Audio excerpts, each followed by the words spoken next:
Welcome to the show, guys. Happy Sunday. Got an exciting one here for you. We are doing a quick mock draft of the first 4 picks. And again, those first 4 picks are very, very important because they're going to give a foundation for your fantasy football draft. They are crucial. And there's a lot of mistakes being made in the Sheeps' consensus mock drafts that I'm watching. I watched a couple other podcasts. Everyone's doing this wrong. It's a disaster. These are the same people that told you last year to draft Eckler 2nd overall, Pollard 8th overall, 1st round, T. Higgins round 2. Do you remember those people? Not held accountable for it, okay? Mike Evans, what was it? Not Mike Evans. Mike Williams round 5, J.K. Dobbins round 4, and on. So this time, we're going to get it right. So if you're new to the channel, smash it, tap it, slap it, hit the thumbs up. We're going to run through a quick mock draft, giving you a fantasy football draft strategy. This is the only channel saying it how it is, the truth, guys, because everyone else is lying. Why do they lie? Because I was wondering, because that's why I got into this industry, because I didn't like the way things were done. Why does everybody in the fantasy football industry, all these analysts, all these podcasts, all these magazines, all these websites lie to you and copy and paste rankings? Why do they do it?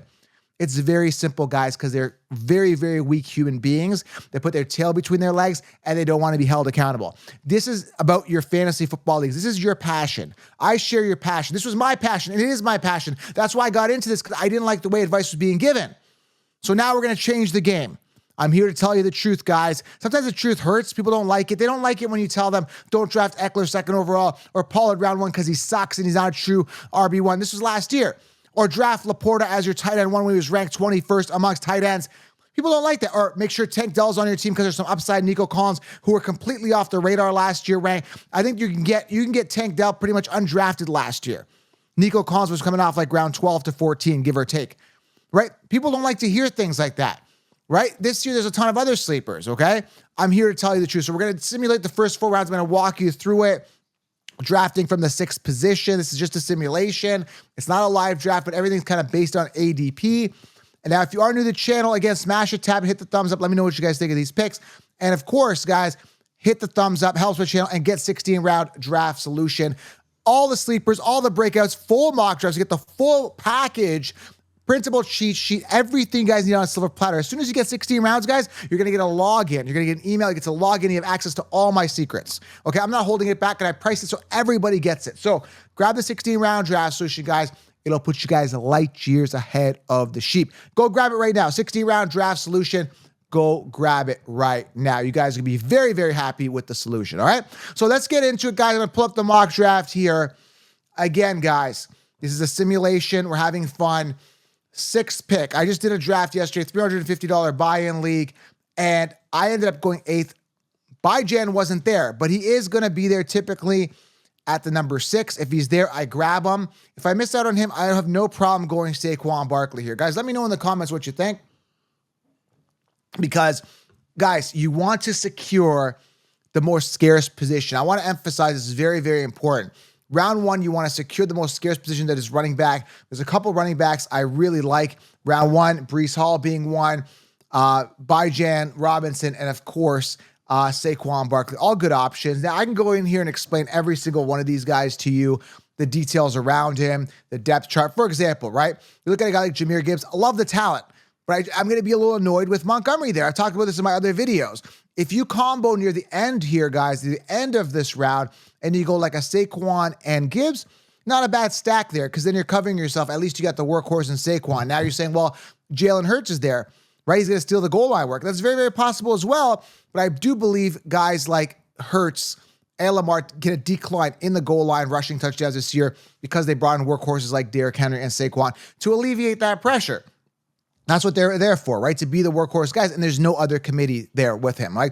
Everybody else is pretty much in a committee, but when you got guys like Saquon, not as much of a committee, okay? Very, very important, guys. You guys are listening to what I'm saying here. So I'm going to go Byjan here at the number 6, and if he wasn't there, I would have went Saquon, because let me tell you guys something. I'm going to tell you guys a secret. There's a ton of depth at wide receiver, a ton of depth. But if you get past the, the first 3 or 4 rounds without a running back, then it's going to get really dicey. And again, there's a bunch of running back sleepers that are going to break out this year. Guys like Marshawn Lloyd, guys like Trey Benson, guys like Tajay, and on, which I reveal in the 16-round draft. So if you haven't got it, make sure you guys grab it. But you want to make sure you guys secure that most scarce position, which is the running back position. Okay, very, very important. All right, so now we're coming back here. Now, if you're listening in the car, we went CMC, CeeDee Lamb, Breece Hall, Tyreek Hill, Justin Jefferson. I went by Jan, Jamar Chase, Amon-Ra St. Brown, Puka, AJ Brown, Saquon, Jahmyr Gibbs. This is very, very standard. I've done a bunch of high stakes money leagues. This is very, very, very standard. Okay. So what do we do coming back? All right. Now I take a quick glance at wide receiver. I do like Drake London here. I genuinely think there's some value there. There's some upside contract year. Good quarterback, finally throwing the ball, minimal competition. Olave safe as well. He had a little nagging injury. I think he's over that. The rest of the guys are a bit of a crapshoot. I don't trust Ayuk. I don't trust Waddle as the 2 there. Mike Evans a little bit older, coming off the cliff. Nico Collins, again, I've talked about this zone here, which is going to be the finishing zone for a lot of leagues this year, because you're gonna be done. Your team's going to be toast because you don't know who the wide receiver 1 is, guys. I want to emphasize this point. I want to hammer this point home here. Check this out, okay? When you look at a guy like Nico Collins and DJ Moore, there's no guarantee these guys are the one. You can get value, guys. You can get value with guys later. There's a ton of other wide receiver 1s, like Calvin Ridley, right? I'd rather have Calvin Ridley, or, there's, let me go back here. A Romeo Dobbs could be the 1 on his team, right? But you don't have to pay that price. Way down here. I got to find Dobbs here. Anyways, Dobbs is like round 8 to 10, something like that. Way down here. I can't find him. But what I'm trying to say here, guys, there's Dobbs right there. Ranked like 58th amongst wide receivers here. So what I'm trying to say is, if you're going to play wide receiver roulette, play it later. Don't play it in the early rounds. I cannot emphasize this enough. Some people like, rush, hurry, just make picks. No, everyone is just doing... They're just on autopilot. They're like literally like copy and paste, ADP. Guys, that's not how you're going to win your leagues. How you're going to win your leagues is thinking outside the box, being smart, being sharp, and knowing what to do, okay? And that is aiming high on the depth chart and not playing wide receiver roulette when you have no certainty as to Nico being the one. They brought in Diggs. They have Dell back. They got Schultz. They got Joe Mixon. They got all these other options now. It's not just Nico alone. And even Nico alone only had 109 targets. So guys, you got to understand it's going to be even more diluted with all this volume there. So the point I'm trying to make is, guys, in these early rounds, these precious first 4-5 rounds, you want to make sure you're aiming high on the depth chart and getting guys that are guaranteed to have the wide receiver 1 position or running back 1 position.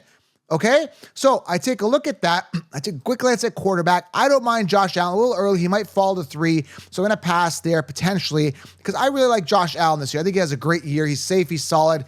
And again, while people are playing wide receiver guessing games, you've got a guaranteed Josh Allen, or you take a look here. Pacheco could be safe. Don't really care for him. Achane's got a ton of upside. I don't really trust that committee there, but I do like Derrick Henry. A little bit older, obviously, but he's guaranteed to be the one. There's no competition. There isn't going to be a situation where, you're wondering if Derrick Henry's the one. There's no question. I love him here. Wide receiver as well. Take a quick glance here. Drake London. We know he's the one. We know Waddle's the 2. Clear cut. We got Kirk Cousins. We know he made Jefferson really, really good. Quarterbacks make wide receivers. So why not have a little bit of certainty in a world of fantasy football where there's a lot of uncertainty? You want to get some certainty. So Drake London is not a bad option here, right? So again, there's a lot of question marks. I can go in deep dive. Like, I'm having a hard time trusting Puka because I think a healthy Cooper Kupp is really going to dip into that volume, push Puka out of that ADP. Amon-Ra is super safe. I think Jameson Williams takes a step up this year. I think Jahmyr Gibbs is going to be involved more in the passing game. It might limit the ceiling of Amon-Ra St. Brown. There's a bunch of reasons. Justin Jefferson, I don't trust him here simply because, I don't trust Sam Darnold. I really, really don't. I just don't. So there's a lot of reasons why I'm avoiding certain players. CeeDee Lamb, love him. I think he's in a great situation, similar to last year. I still think he has a good year, but I'm factoring in a slight decline, right? Simply because such an amazing year, he's got to go down from last year. Something's got to happen, right? I'm hoping the best for him, and I still like him. I'm personally going running back, okay? So, again, nobody's safe. Nobody's guaranteed, but you got to minimize your risk and look at red flags as much as you can. So, I'm going to go here. I'm just going to go here and get Derrick Henry. I like the situation, like the upside. Like, for example, James Cook. Why would you go James Cook here? The guy had 2, again, he's coming off like round 3 to 4. James Cook, why would I do James Cook when I know that Josh Allen runs a lot of rushing touchdowns? Where you say, well, Joe, you got Derrick Henry, Lamar runs that. You like Saquon, and we know that Hurts runs. but they just drafted Ray Davis, who's been looking great in camp. They signed Frank Gore Jr., and James Cook is no Derrick Henry and Saquon, and James Cook only had 2 rushing touchdowns. So it's not like I just avoid a player just because of the sake of avoiding a player because I don't like the way he looks, or I don't like the team color, or I don't like the jersey, or I don't like whatever. I don't like, the way he dresses, or sometimes the way they dress. Anyway, the point I'm trying to make is I look at the situation. I look at the scenario, okay? Why didn't I like Cooper Kupp the year? Everyone's like, you hate Cooper Kupp or you hate CMC. No, I can factor in for regression years. The year Cooper Kupp had that pinnacle year, everyone's like, you dislike Cooper Kupp. I'm like, no, it's nothing against Cooper Kupp. It's just that he's coming off that pinnacle year, Super Bowl hangover. He's going to go down. Sure enough, he went down, okay? So we're on round 3. The safest pick, again, we're taking risks here. Devon Achane, major upside. We've already got 2 running backs here. What do we do? I take a quick glance at quarterback. I see that actually Josh Allen is gone. I would have loved to have him. I don't mind getting another quarterback like a Mahomes or CJ Stroud-Baker on my team with the next quarterback. That being said, I still think there's a ton of depth at quarterback. Jaden Daniels, a ton of guys. Will Levis could have a great year as a sleeper. There's a ton of great quarterbacks you can get, but I want to anchor my team with an ace quarterback. I want to feel warm and fuzzy. I really like Josh Allen, but I don't mind a Pat Mahomes coming off a down year last year overall in fantasy due to boost up. I take a quick glance at wide receiver. I don't like the wide receiver options here at all. And typically, Malik Nabers does come off early round 3. I do like Malik Nabers. Why? Because he's not the 2 on his team. He's going to be the clear-cut 1.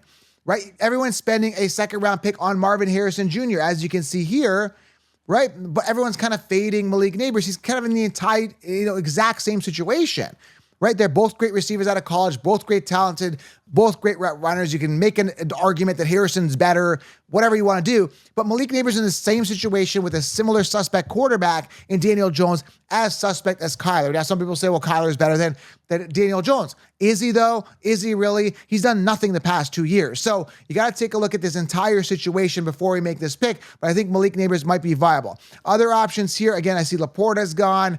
So yeah, I can wait on tight ends. There's a couple other guys I like here. So we got to make a decision on this 3rd pick. Before I do, guys, I want to tell you guys, football is back. This is very, very important.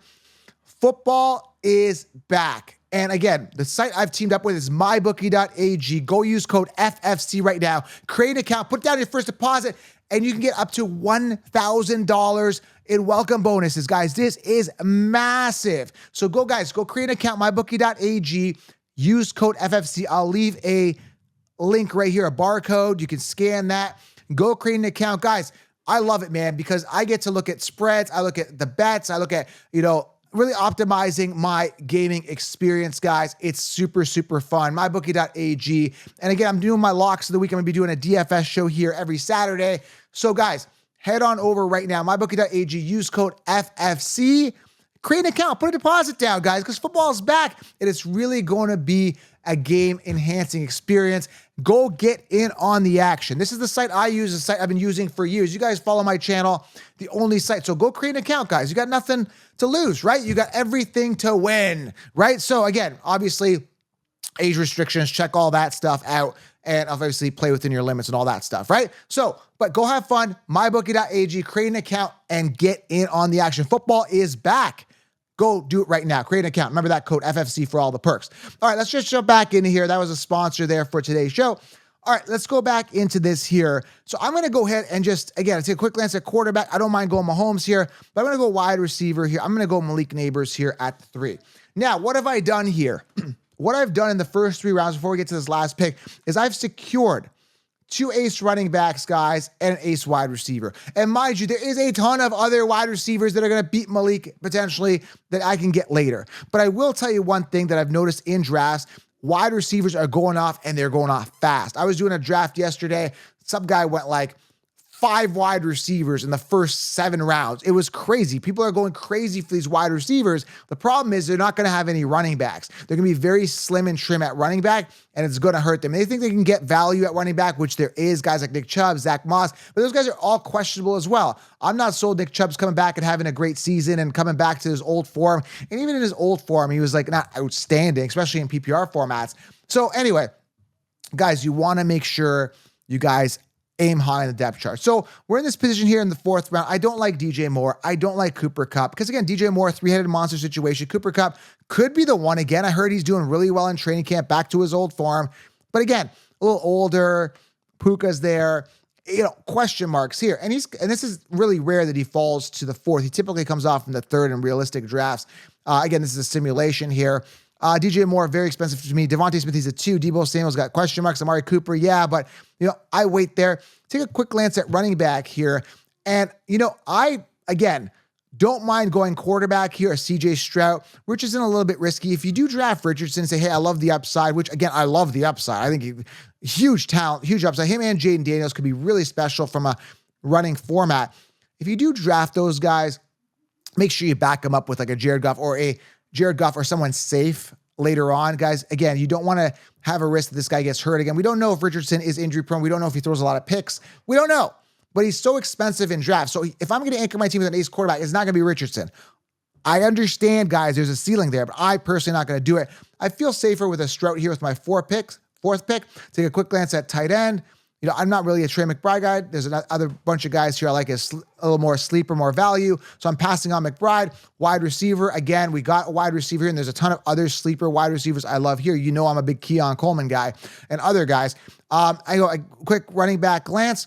And so my choice here is anchor my team with an ace quarterback, CJ Stroud, and then, or I get myself a Zamir White, and I've got a amazing stack at running backs, and I've got a base. I can still get a great quarterback later. And there is a ton of quarterbacks. So even if you miss out on these aces, some of these other guys could be aces as well, right? You just got to know who they are. So if you guys want all the answers, I'm going to make a pick here, right? If you guys want all the answers, grab the 16-round draft, which is where I do a full mock draft. I lay it all out for you on a silver platter. It's going to be massive. So guys, grab the 16-round draft solution. I've linked it here below. And I'm going to go ahead and make a pick here.